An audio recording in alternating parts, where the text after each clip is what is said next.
BNR gold and diamonds తరుగు తక్కువ బంగారం ఎక్కువ. ఇప్పుడు మన వైజాగ్ లో జూలై 24న గ్రాండ్ ఓపెనింగ్.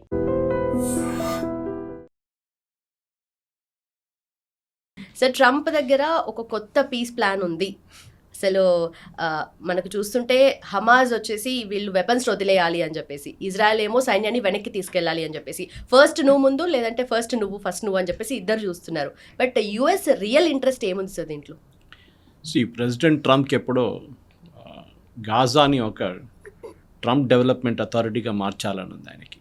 అక్కడ విల్లాలు కట్టాలి, నేను మెడిటరేనియన్ రిసార్ట్స్ కడతానని చెప్పి ఆయన సంవత్సరం ముందు బోర్డ్ ఆఫ్ పీస్ అని ఒక బోర్డు పెట్టారు. దాంట్లో జాయిన్ కావాలంటే $1 బిలియన్ డిపాజిట్ చేయాలి. దాంట్లో పాకిస్తాన్ దూరారు, వాళ్ళు ఇప్పుడు దాకా 10 పైసలు ఇవ్వలేదు. సౌదీ అరేబియా ఉన్నారు, మిగతా కొన్ని దేశాలు ఉన్నాయి. ఈ బోర్డ్ ఆఫ్ పీస్ ఏం చేస్తారంటే గాజాని మొత్తం రీడెవలప్ చేయబోతున్నారు. ఎందుకంటే అక్కడ ఉన్న బాంబింగ్ తర్వాత గాజాని మళ్ళీ మీరు ఒక షేప్లో తీసుకురావాలంటే మినిమం 5 నుంచి 10 సంవత్సరాలు పడుతుంది. గాజా మొత్తం ఫ్లాటన్ చేసేసారు. మనం అర్థం చేసుకోవాల్సింది ఏంటంటే హిస్టరీ నుంచి చూస్తే గాజా ఎట్లా వచ్చింది, ఎందుకు వచ్చింది.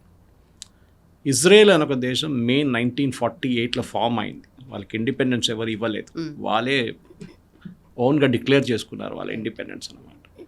ఆ పరిస్థితిలో ఇజ్రాయెల్ ఇప్పుడు వాళ్ళ వైపు నుంచి మీరు చెప్పారు చాలా రోజులు నడుస్తున్న యుద్ధం అని 1948 నుంచి ఉంది. దాని ముందు కూడా జ్యూస్ వ్యతిరేకత అనేది ఒక పెద్ద ఫ్యాషన్గా ఉండే. మనం సెకండ్ వరల్డ్ వార్లో చూసారు, లక్షలాది జ్యూస్ని గ్యాస్ చేంబర్లో తీసుకెళ్ళి చంపేశారు జర్మనీలో హిట్లర్. ఆ జ్యూస్ అందరూ పారిపోయారు దానికన్నా ముందు కూడా. ఇన్ఫ్యాక్ట్ ఎక్కడైనా మీరు రష్యన్ జ్యూస్ కనిపిస్తారు, మీకు యుక్రెయినియన్ జ్యూస్ కనిపిస్తారు, మీకు జర్మన్ జ్యూస్ కనిపిస్తారు, French juice, even American juice. ప్రతి చోట్ల వాళ్ళని వెరీ హార్డ్ వర్కింగ్ పీపుల్. వాళ్ళ దాంట్లో ఒకటి ఉంటుంది, మన పార్సీ కమ్యూనిటీ లాగా వాళ్ళు. They are very hard working and very financially well off వాళ్ళు. ఓకే, వాళ్ళ దాంట్లో పేదరికం అది ఏమి ఉండదు వాళ్ళ దాంట్లో. సో ఈ జ్యూస్ అనేది మన దగ్గర కూడా వచ్చారు భారతదేశానికి. ఇన్ఫ్యాక్ట్ జూయిష్ లీడర్స్ ఇప్పుడు కూడా చెప్తారు, ఒక దేశం ఉండే సోలమన్ టైం నుంచి పారిపోయి వచ్చినప్పుడు మమ్మల్ని ఓపెన్ ఆర్మ్స్గా స్వీకరించిన ఒకటే దేశం భారతదేశం. ది ల్యాండెడ్ ఇన్ బాంబే, క్రాంగనూర్ అని చెప్పి మా ఇంటి నుంచి ఒక 16 కిలోమీటర్ దూరంలో క్రాంగనూర్ పోర్ట్ ఉండే. ఇప్పుడు కూడా ఉంది, కానీ ఇప్పుడు చిన్న పోర్ట్. ఆ టైంలో చాలా పెద్ద పోర్ట్ ఉండే. They landed there. అక్కడ ఒక సినగాగ్ ఇప్పుడు కూడా ఉంది, పాతది. అప్పుడున్న కొచ్చిన్ రాజా వీళ్ళ దగ్గర ఏం చెప్పారంటే, మీకు అక్కడి నుంచి గురువాయూర్ దాకా మొత్తం ల్యాండ్ మీకు ఇచ్చేస్తాం, అక్కడ మీరు ఏమైనా చేసుకోవచ్చు. తర్వాత వాళ్ళు కొచ్చిన్కి వెళ్ళారు. కొచ్చిన్లో మీరు if you head gone to Cochin, zoo town అని చెప్పి ఒక పెద్ద పాత సివిలైజేషనల్ ఎంటిటీ కనిపిస్తుంది మీకు. దాని నుంచి మీరు నడుచుకుంటూ వెళ్ళిపోతే మీరు ఏదో 17th సెంచరీలో ట్రాన్స్పోర్ట్ అయినట్లు ఉంటుంది మీకు. దాని ఎండింగ్లో ఒక జూయిష్ సినగాగ్ ఉంది. ఆ సినగాగ్కి అడ్డుకున్న అదే కాంపౌండ్ వాళ్ళ అటువైపు ఒక మందిరం ఉంది, టెంపుల్ ఉంది. ఓకే, వెరీ ఓల్డ్ కొచ్చిన్ రాజా వాళ్ళది టెంపుల్ ఒకటి. సో వాళ్ళు ప్రతి దేశానికి వెళ్ళి సెటిల్ అయ్యారు వాళ్ళు. కానీ వాళ్ళ దేశం అని చెప్పడానికి వాళ్ళ దగ్గర లేకుండే ముందు.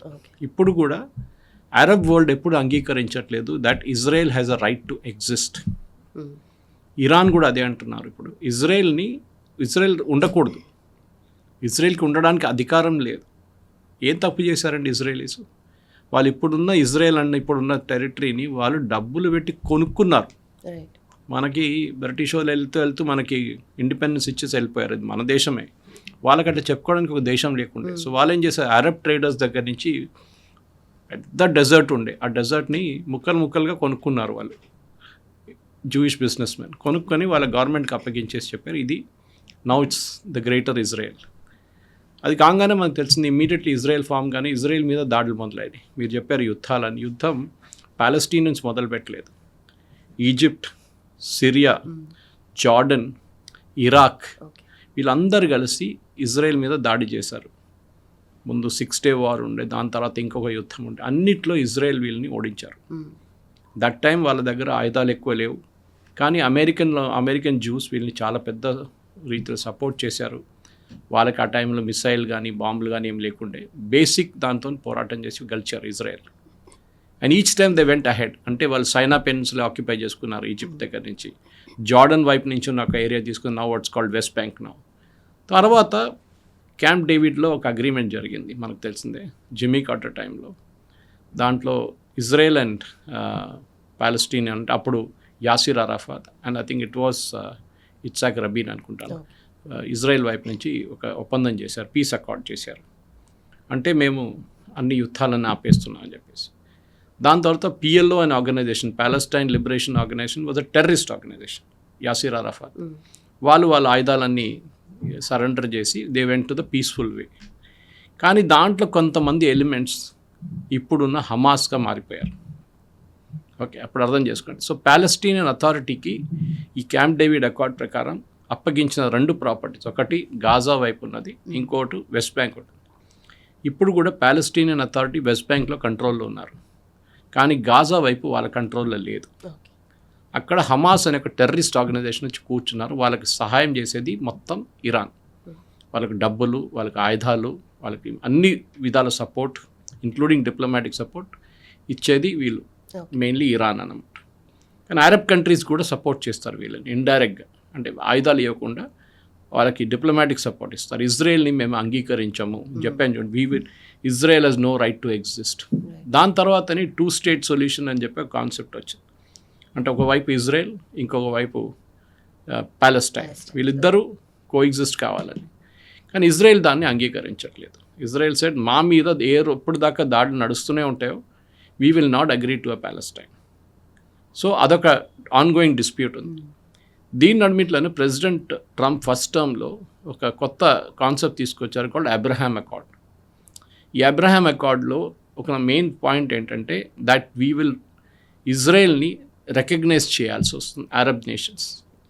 సో దాంట్లో మనం చూసాం యూఏఈ కానీ, బహ్రెయిన్ కానీ, ఒమాన్, ఇట్లాంటి దేశాలు దే రికగ్నైజ్డ్ ఇజ్రాయెల్. ఎలాల వాళ్ళ నేషనల్ ఎయిర్లైన్ టెల్ అవీవ్ నుంచి ఫ్లైట్ కూడా చేసింది దుబాయ్కి, they flew an aircraft. So normalise అయిపోయింది. ఇన్ఫ్యాక్ట్ ఇప్పుడు కూడా మీ యుద్ధం నడుస్తున్నప్పుడు ఇరాన్తో ఉన్న యుద్ధాల్లో ఇజ్రాయేలీ ఆర్మీ టెక్నీషియన్స్ యూఏఈలో ఉన్నారు. ఆలోచించండి, యూఏఈ అంటే ఒక ఇస్లామిక్ నేషన్, అంటే ఎమిరేట్స్ వాళ్ళు, అండ్ ఇజ్రాయెల్ ఏమో ఈ ఇస్లామిస్ట్ వాళ్ళది స్వాన్ ఎనిమీ, వాళ్ళది అందరికన్నా పెద్ద ఎనిమీ వాళ్ళు. కానీ వాళ్ళు ఇజ్రాయెల్ వాళ్ళ సిస్టమ్ తీసుకొచ్చి, ఐరన్ డోమ్ తీసుకొచ్చి యూఏఈని కాపాడుతున్నారు. ఇది మీరు ఒక 5-10 సంవత్సరాల ముందు కళ్ళలో కూడా మీరు కలలేరు. అట్లా that is how it has been done అన్నమాట బై ఇజ్రాయెల్. ఇజ్రాయెల్ వాళ్ళ ఇన్ఫ్లుయెన్స్ స్లోలీ ఎక్స్పాండ్ చేసుకుంటూ వెళ్తున్నారు. వాళ్ళకి తెలిసిపోయింది మేము ఇజ్రాయెల్లో ఉంటే మా మీద దాడులు నడుస్తూనే ఉంటాయి. సో వాళ్ళు సొమాలీ ల్యాండ్ కానీ, ఇటువైపు హార్న్ ఆఫ్ ఆఫ్రికాలో ఇథియోపియా కానీ, అట్లాంటి రాష్ట్రాల్లో ఇజ్రాయెల్ వాళ్ళ ఇన్ఫ్లుయెన్స్ పెంచుకుంటున్నారు విత్ యూఏఈ, డైరెక్ట్ కాకుండా ఇండైరెక్ట్గా.